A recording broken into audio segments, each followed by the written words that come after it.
All right. Seeing slowing numbers. So I'm going to go ahead and get us started. My name is Caitlin Reed. I'm one of the members of the board of directors for SMA. So we've got two panels here on the same Zoom link. The first is our Hear Our Voices panel. And I'll introduce the panelists here in just a few moments, but each of these folks has expressed interest in being here today to share their story and to answer your questions. And knowing that each of them has had personal experience having symptoms of selective mutism, whether it was diagnosed or undiagnosed, but everybody here knows that feeling and is happy to, help to answer questions, inspire others, share their story. So we're really grateful to these panelists. Panelists today are Madeline Schulman, Avery and Billy Sunshine, and Benita Rose. So Madeline, if you'd like to go ahead and introduce yourself and tell your story. Sure. And for those of us who aren't speaking at this time, just because there are a number of us, we'll go ahead and mute ourselves until you say something. It's your turn to share. Great. Well, hi everyone. Thank you for having me. So my name is Madeline. I'm 26 years old, born and raised in Montreal, Quebec. I overcame childhood selective mutism around the age of 11 or 12, just before starting high school. So I was what you would call a happy, active, and very sociable kid at home, but in school or in other public places, I did not speak, whether that be to my peers, teachers, store clerks, or certain family members. And for as long as I can remember, I only spoke to my immediate family. So that's my mother, father, two sisters, my grandparents, and some aunts and uncles. So despite this, I had a mostly positive experience in school with SM, thanks to the help of my doctors, therapists, my parents, and my teachers. I had a lot of friends and the normal social life of a kid that age. And thankfully, I was only ever teased a little bit by some kids at school, but never really bullied. After years of therapy with different therapists and different approaches, I began my journey in overcoming SM at the age of 11 with the help of my therapist at the time, Pepe Un, who was actually speaking earlier. She's a registered psychotherapist and the founder of Speak with Joy. So her approach was focused on drama therapy and play therapy, which gradually allowed me to speak with her and then to speak to my 6th grade teacher and then to speak to my classmates in small groups. Then I grew up to be an extremely sociable teenager, dabbled in theater throughout high school, started working various part-time jobs at the end of high school and throughout college until finding myself in my career today, which is in sales. I continued to be very sociable in the workplace. I was often the person who would organize activities or outings with my teammates. And I still experience anxiety at times, but not in regards to speaking with people or meeting new people. Everyone around me describes me as someone who's very bubbly and outgoing, and most people don't actually believe me when I say that I didn't speak for most of my childhood. So that's a brief overview of my story. I'm aware that it might be a bit different than the typical childhood SM journey, or maybe it's not. I'm not too sure, actually. So I look forward to answering all questions, and I hope to shed some light on what helped me. Yeah. Thank you. Thanks so much, Madeline. All right, next up, Avery and Billy Sunshine. Would you all introduce yourselves and share a little bit about your stories? Sure. I'm Avery Sunshine. And I'm Billy Sunshine. Do you want to go first or you want me to go first? I can go first. Okay. So I'm Billy. I'm 14 years old. I'm currently a freshman in high school. I was diagnosed with selective mutism at around age 4 to 6th grade. I overcame it middle of 6th grade. It was very hard switching from a private elementary school to a different middle school with more kids. So I experienced hard time making friends. It was very hard for me to participate in classes. I'm now 14 years old and I'm really into music and theater and stuff. So I am performing at coffee shops now. I am participating in school plays, and that's all to the thanks of my parents for supporting me through the journey, giving me tasks to overcome my anxiety. And the tasks were just complimenting one person a day that I've never talked to, or ordering my food by myself. So I'm just really thankful, and I hope that I can support anybody who needs it and is willing to accept it. And I'm Avery Sunshine. So I'm so happy to be here. I'm extremely passionate about selective mutism. I have two daughters who both have overcome this. I have Billy, who's now 14, and I have a younger daughter, Avalon, who is now 11 and a half. Billy was diagnosed at 3.5, 4, and then Avalon was diagnosed at 2.5. Avalon was a little more severe than Billy was, but what I first noticed, I caught it pretty early. I would say 3.5 is pretty early to catch that. I noticed that a frozen face on her, like no expression, not wanting to talk to me in front of other people. And so I really started to think something's not right. Something's just off. And so I started researching, and I saw selective mutism. I immediately called the pediatrician, and he's like, yes, it sounds like this is what she has. We went to therapy with a social worker, and she says, no, she does not have this. So we kept the therapy going. And I remember my ex-husband at the time went to a school assembly and said, we got to do something, something's off.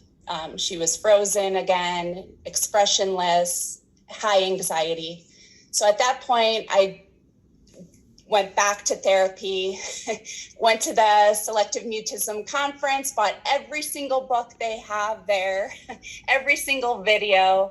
And we ended up going to Thriving Minds in Michigan for, I believe, Billy went 2 years? 2 years, and then I was a counselor. And then she was a junior counselor, and my youngest went 3 years in a row. And so now they're both thriving and doing great. And if there's anything that I really want you to know, is that the work starts with us after therapy and providing the opportunities to have them practice being brave and to give them stretches in public and to really be an advocate for them with family, in school, friends, activities, and providing them all the knowledge and the ways to communicate with them and to also reward them for when they do talk. And I'm complete. Awesome. Thanks so much, guys. And Billy, that's so great that you get to play in coffee shops. Oh my goodness. Wow. Impressive. Awesome. And our third and final panelist today is Benita Rose. Go ahead and introduce yourself. Hello, everybody. I'm the oldest one here, I guess. I'm 63 years old, and I'm a wife and a mother, a concert pianist, a college professor, church and concert organist, composer, and published poet. My selective mutism journey began when I was 5 and lasted about 20 years. It was a long time. Nobody knew about this. And I didn't speak at school. And I don't even know if my family knew that or not, but I only recently found out about selective mutism. I'd run into people that knew me in school decades ago, and I would talk to them, and first thing they would say is like, wow, she talks. And it just kind of made me reflect and realize just like I was always just by myself, never talking to anybody. I remember at one point when I was like 7 or something, my mom went for a parent-teacher conference, and the teacher said that she was worried that I wasn't like talking to people and kids and stuff. And, my mom always had to have everything be all perfect. So she said, well, I don't want to be hearing reports like this. Make sure that, you join a kickball game or something, so at the next conference, I don't have to hear bad things. So I kind of feel that selective mutism has helped me to succeed in what I do. I feel like I'm a better musician because I've used music as my voice. I'm a better teacher because I am always anticipating anxiety-producing situations. So like when students have recitals, I'm always like, okay, this could make them nervous, this could make them nervous. I'm always over-prepared rather than under-prepared, and I've learned to be alone and not be lonely. I've learned to accomplish a lot with my alone time. I think having a skill that helps me to express myself helped me to gain confidence, and it eventually transferred from one form of communication to another. I feel like, my mother always, when she discovered I had a musical talent, she always wanted me to perform. And of course, I was totally freaked out. My hair was standing on end. But, I practiced and practiced, made sure I was always all ready to go.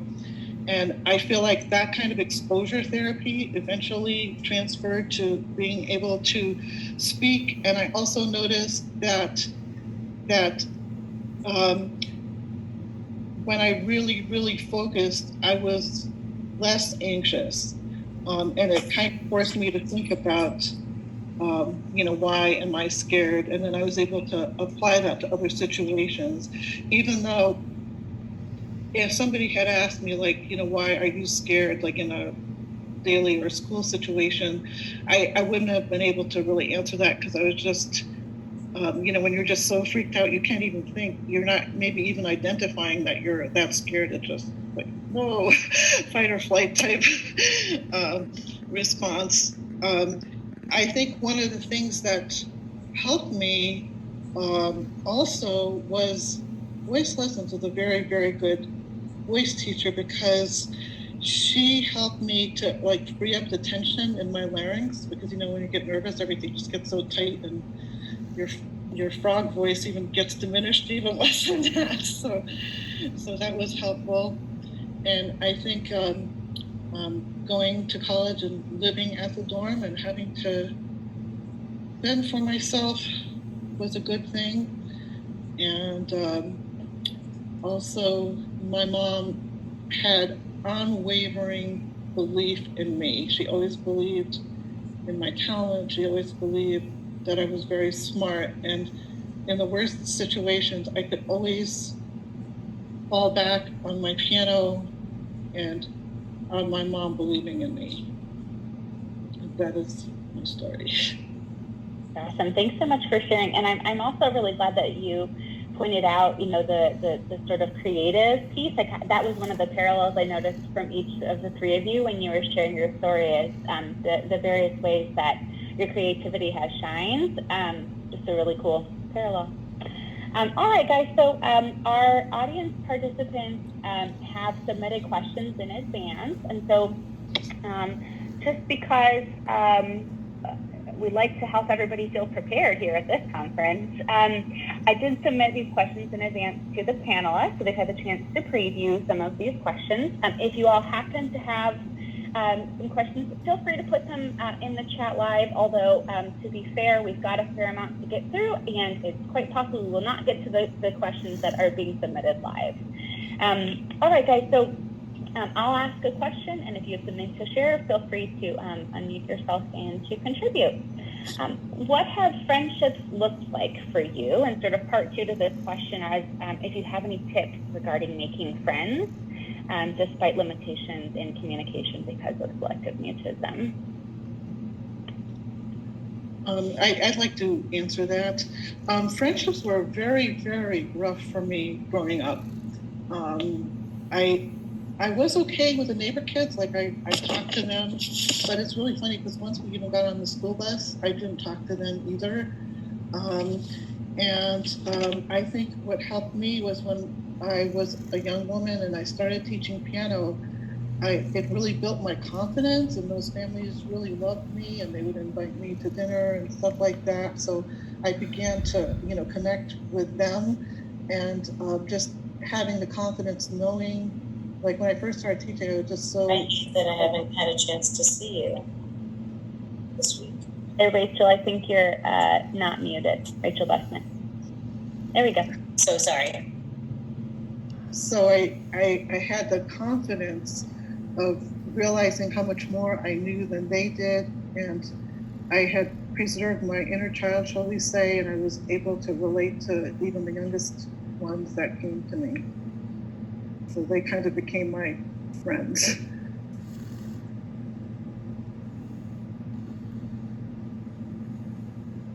I could contribute here as well.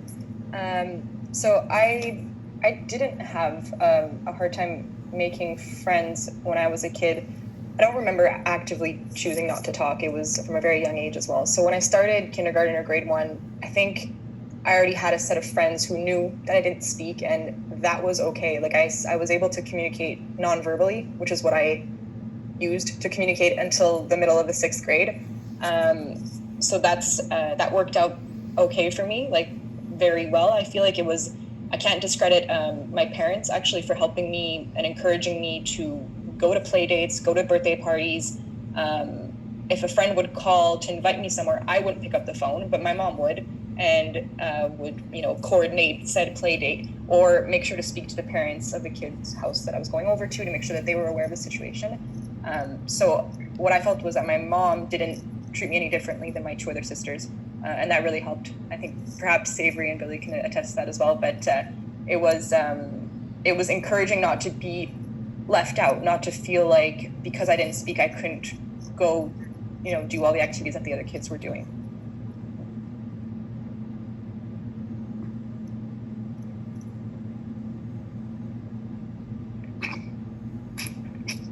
All right. Next question. What was the most helpful thing that you did or learned in therapy, or certainly that you sort of discovered as a mechanism to help yourself? I felt like, when I was out in public, at restaurants or giving my mom and my parents were very supporting. So they gave me tasks to help me I guess communicate with other people. So I would one day I'll compliment somebody's outfit. I'll be like, hey, I like your outfit. And that little stuff really helped me open up more in school and in other public places and just to be more myself and verbal. I'm hearing sort of practicing at lower levels. Yeah. Right? It sort of empowered you to try those bigger goals a little bit later. Yes. Got it. Sorry, go ahead, Benita. I learned that I could stand up for myself and I could stand up to anybody, no matter how strong they seemed to me, and that I could disagree with people around me.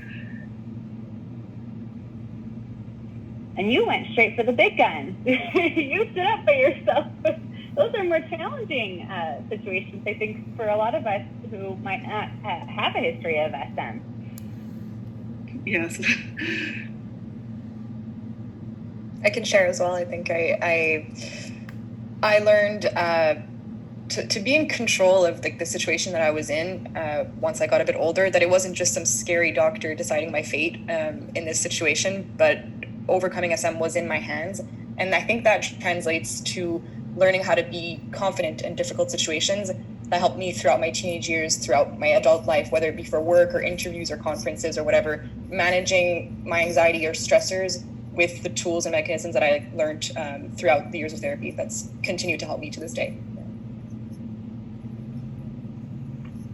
Gosh, awesome answers, guys.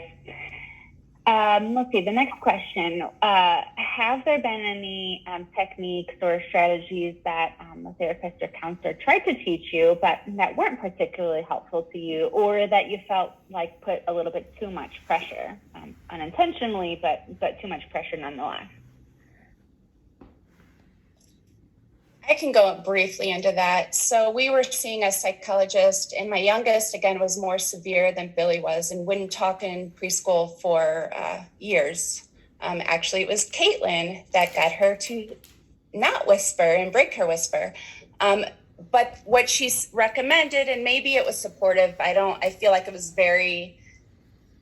she felt safe mouthing words. She would have Avalon mouth words. And so I feel like in my experience that created a habit that was very hard to break. It is just mouthing words to a teacher or to someone else, or, she moved from mouthing words to whispering, but I feel like that was not the best advice in my experience because it was very challenging to break. It took years. So, and I'm complete. That's all I really have to say about that.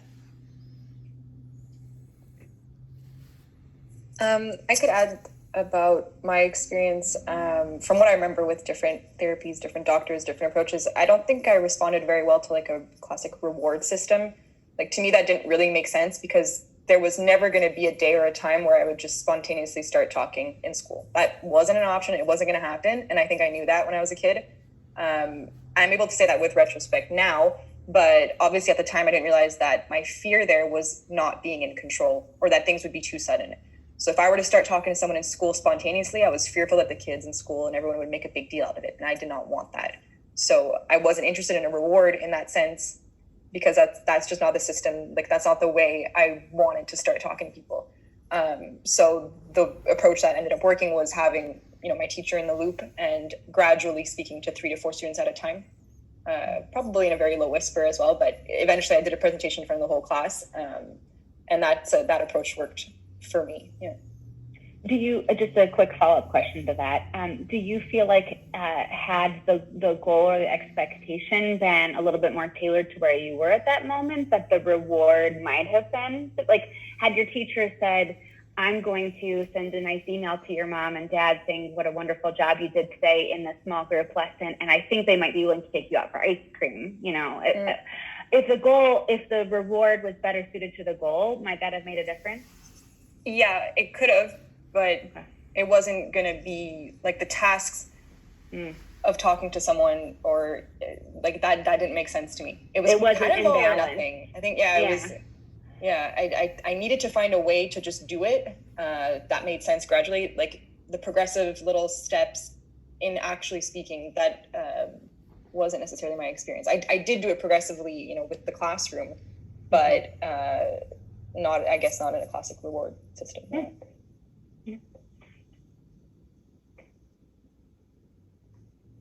There's a sort of a tangential question here that's coming up from the audience here.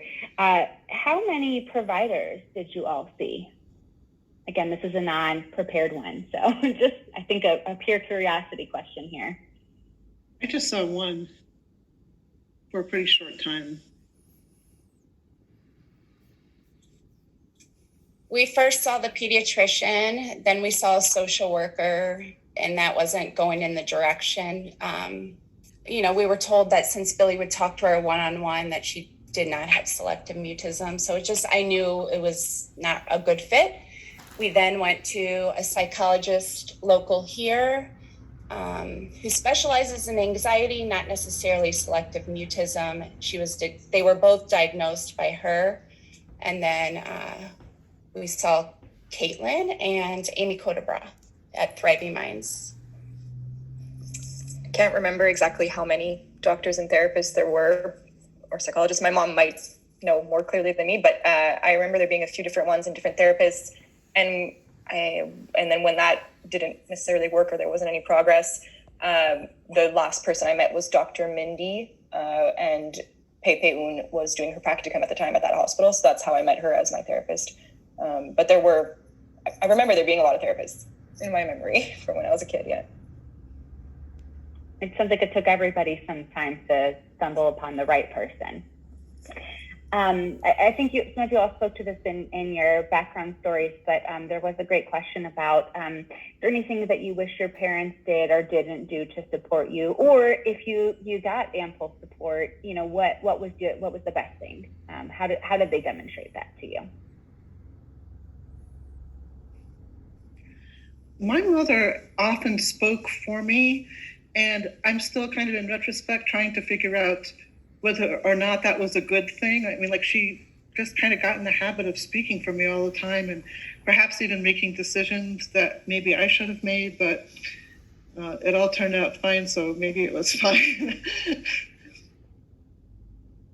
What an interesting comment. And I'm thinking back to what you had shared earlier, that when you were off to college and sort of in a situation where you had to navigate independently, that's where things really started to take shape for you. Like you started to feel quite a bit more comfortable and confident at that point. Yes, but I think that one of the things that was also helpful was the piano practice room was kind of my refuge. So if I needed to get away from, all this banter and stuff, I could always just go in there in the guise of, practicing.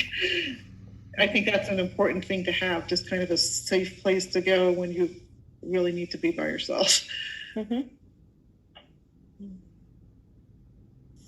I think I mentioned how my mom played a role in helping me as a kid, setting up play dates and encouraging me, never blocking me from occasions just because I wasn't speaking. So in that sense, being very supportive and encouraging throughout all the steps until overcoming SM. But I also can't discredit the liaison role that she played between myself, my therapist, and a teacher. Like all of this coordination behind the scenes that I didn't even know was happening, I realized was probably a lot of work for my mom and necessary because every school year I changed teachers, and every school year the teacher was aware of my situation and, had to kind of adjust his or her curriculum to me in the classroom since I was in a, mainstream classroom. So that liaison role that my mom played was very important, and it always made me feel, safe and ready for the school year when I changed teachers.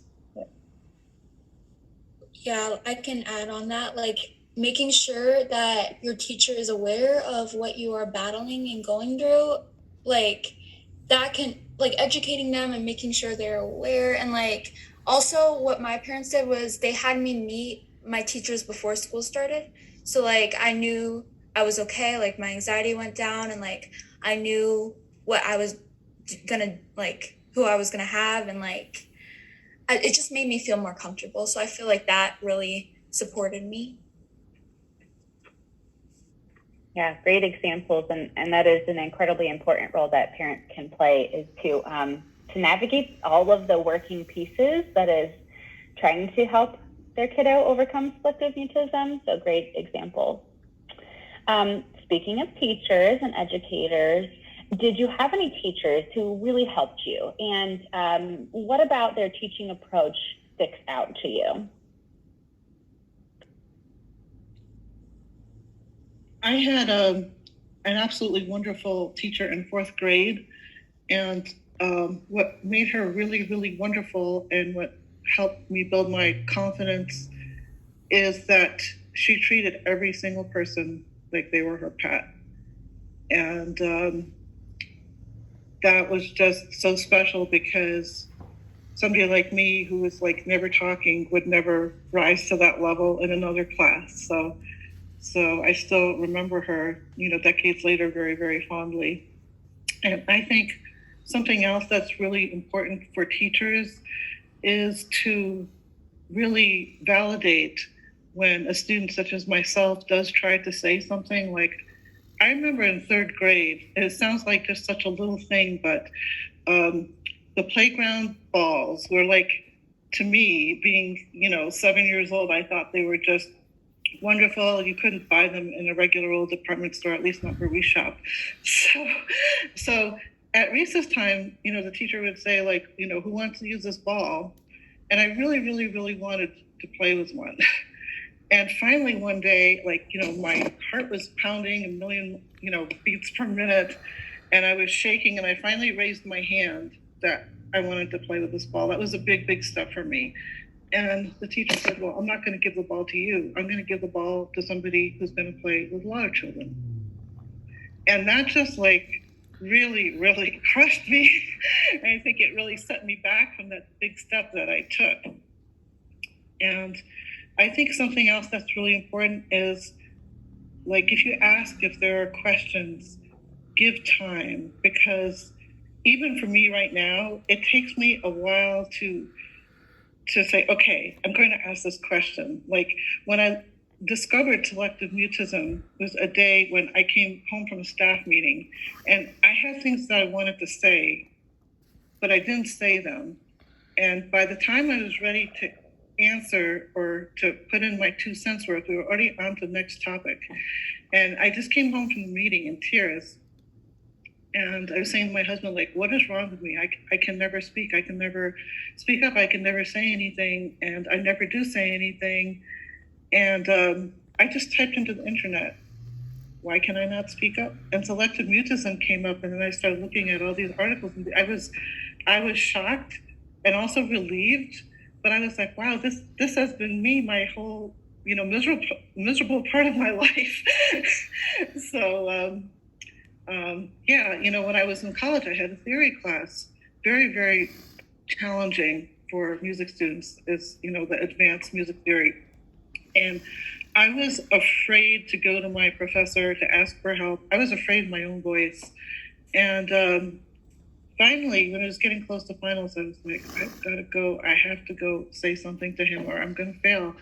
And I walked up to him at the end of class, and he just yelled at me so badly, "Where have you been? I've been wondering when you're going to come in and talk to me." And, he just, like, whatever followed after that, whatever he tried to teach me just went right through my brain, because I was just so rattled by the way he, I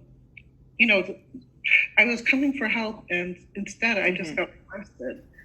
And it's really a bad thing. And, now, because of this, when my students come to me, I try to be very, very encouraging and say, oh, it's so great that, or I try to sometimes catch them even before they start failing to help them out in case they're having trouble coming over. Yeah. And I think you're doing such an interesting job illustrating like the parallels between like how wonderful teachers can be and how sometimes unintentionally they can really do some harm that they don't necessarily realize. Yeah. Do others have some examples of things that their teachers did that they liked? Yeah, I can mention a couple anecdotes. I think throughout elementary school, because that was the time frame where I wasn't speaking in school, the earlier teachers, I guess grade 1, 2, 3, they knew I didn't speak, and that was okay, since I was in a mainstream class. I just didn't speak in school, and that was all right. But when it came to like doing games or activities in class, like answering math questions or whatnot, where there'd be like a competition and the students would line up and you would take your turn answering an equation or whatever, you'd have to say it out loud. And I remember that activity starting and being like, oh no, what am I going to do? Am I just going to sit here and wait? Am I going to be left out from this? Perhaps, let's see. So I stayed seated, and then the teacher realized, oh, what are you doing? Stand up. Here you go. She gave me a board to write my answer instead of saying it out loud. And that was totally fine. And it was like a quick, easy solution that didn't make me feel left out. So that worked out well. But other than that, I'm thinking of when I needed to be evaluated on oral presentations. At first, in my report card, I remember it being just non-evaluated. So we just kind of skipped that grade. But then later on in elementary school, the teachers were telling my mom, we need to see if she's learning, it was at French school, by the way. So is she learning the grammar properly, syntax, blah, blah, blah. So to have them be able to evaluate me, we just recorded videos at home on VHS and handed that over to the teacher so they could, that was okay for me because that was like a barrier, like I wasn't speaking directly to them.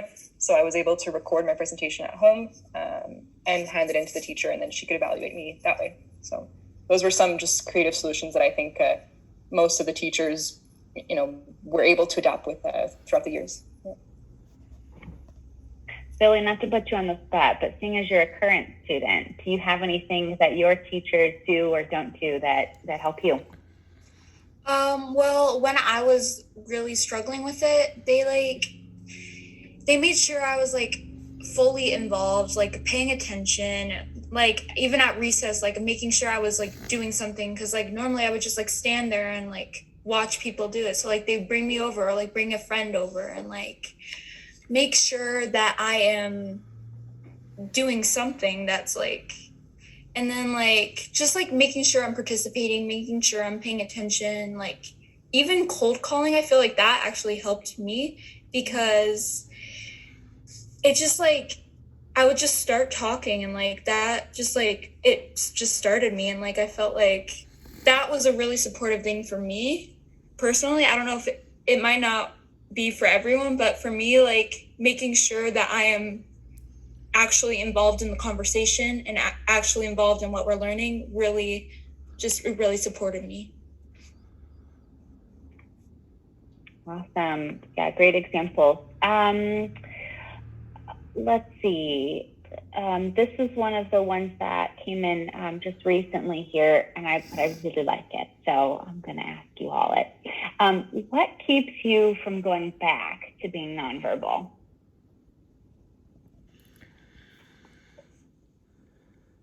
I can speak as a parent, and you can agree, maybe or not. I think providing the opportunity to keep the momentum constantly moving forward. So, like, if you meet like one goal, like what's the next goal? Like constantly keeping the momentum moving forward.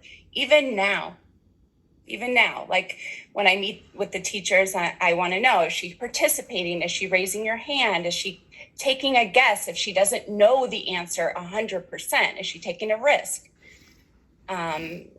What is she involved in classroom participations? Is she sharing her opinions? You know, I want to know all that. And if she's not, then like I would have a teacher. So I would have a teacher call on her when her hand wasn't up. And maybe that teacher would give her a warning. So tomorrow I'm going to call at you when your hand is not up, so you know, so that you can be prepared. Mm-hmm. And it's just really keeping their momentum going forward and constantly providing opportunities to stretch them out of their comfort zone in all areas of their life. Like this one, this opportunity right here. Yeah. Yes. Yeah, that's it. It's also pretty lonely if you're not talking to people. Like I said, I actually spent like 2 decades just kind of being a loner, and it was a very difficult and challenging time. And I think I also now realize that I have valid and valuable things to say and share. Yeah. Madeline, did you have anything you wanted to share? No, you unmuted yourself. Oh, no, I'm good here. Okay, so for me, I think overcoming SM was like a hurdle that I just wanted to overcome, and I was ready to like thrive and continue in my, growth as a young adult and then into my career later on. And starting high school, what stopped me from going back, I guess, was I was just ready for that next step. From 6th grade to high school, it's a different school, different kids, different.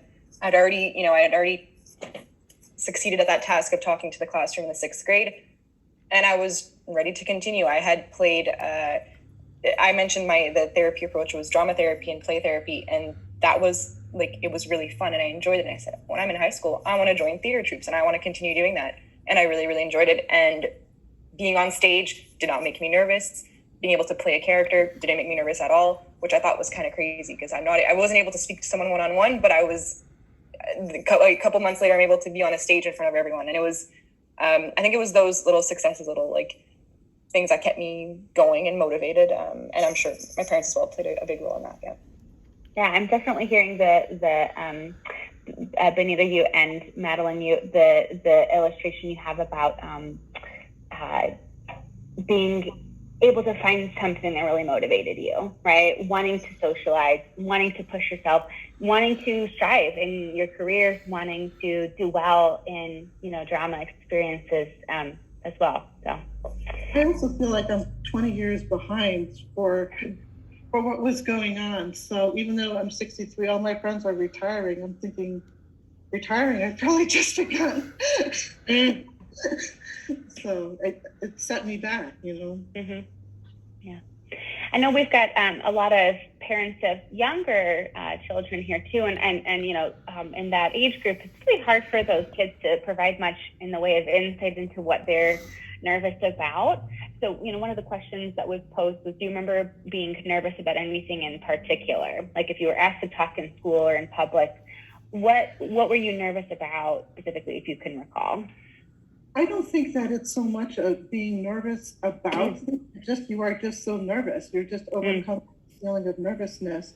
And I know I went to one of the other sessions and they were talking about identifying, what's making you nervous, and having all these categories. And at the time that I was suffering from this in such a debilitating way, I would not have been able to to even think that. I'm not even sure that I even recognized just how bad it was. I was just frozen in fright. For me, it was definitely fear of judgment, or like like I would be so scared, like I'd overthink things. I'd be like, what if I get the wrong answer? Then everyone's gonna make fun of me, and then that was the biggest barrier. Like I was just so scared of what other people were gonna think and like what other people were gonna have to say after. And yeah, that was the main thing for me. I think for me, one of the biggest like fears or the stressor for me was I was nervous about talking, but I was nervous about that someone would hear me talk, and I was afraid of the big deal it would make. Even though, like, I just didn't like the idea of talking and everyone would freak out and be like, "Wow, she's talking now! Oh my goodness!" Even though that probably wouldn't have happened, but that idea that I didn't want that attention. And I didn't want that fuss, I guess. Like that's something that made me very nervous. I wasn't worried about what I had to say. I felt I was communicating non-verbally, a lot and fine enough, but just reaching that moment of finally talking, I was really fearful of that big deal it would make. And I didn't like that. Yeah. Mm-hmm. Yeah. We probably have time for 2 more questions. We'll see how we pace ourselves. This question is about the transition from elementary or primary school to more of those middle school, high school years where we have rotating classes and several different teachers. Can anyone speak to their experience with that transition, just sort of knowing the communication component to that? Yeah, I can. My transition from elementary school to middle school was really rough. I didn't know anybody because I was switching 2 complete schools. So I didn't know anybody and I was scared. What if my friend doesn't like me, or like what if they're going to second guess being my friend? That was the main fear when I was switching. So like I was also so scared I was going to get lost. I would literally just stand there and cry. I was so nervous. And yeah, it was super hard to make friends, but after a while I got used to it and they accepted me for me. So For me, it was not so much the going from elementary to middle, but when I was going to school every year, or every year or 2, we did a huge redistricting. And so when I was 6 and I was in 2nd grade, all of a sudden I had to take a bus all the way across town. It felt like it was very, very far. Like we never traveled to that part of town. And my mom always told me that if I missed the bus, I had to walk.